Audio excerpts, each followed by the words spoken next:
नमस्कार, मी रंजना बेडकर कृषी प्रधान टीव्हीच्या बातमीपत्रामध्ये आपलं मनपूर्वक स्वागत करते। पाहूया आजच्या ठळक घडामोडी।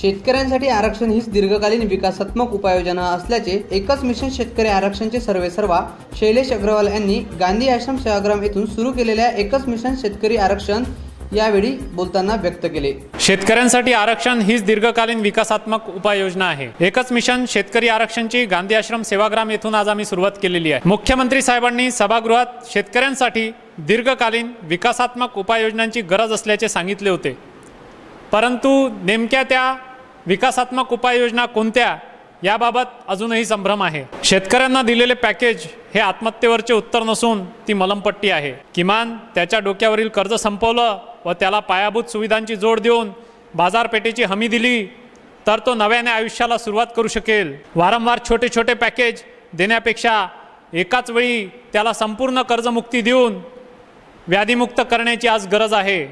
शेतकऱ्यांना सवलतीच्या व्याजदराने व सोप्या पद्धतीने कमीत कमी वेळेत कर्ज उपलब्ध होऊन मिळावे याकरिता बँकिंग पॉलिसीमध्ये बदल व्हावा। दीर्घकालीन विकासात्मक उपाययोजना म्हणून आरक्षण मिळावे हीच माझी मागणी आहे। माझा हा संदेश पोहोचविण्याचाच माझा एक प्रयत्न आहे।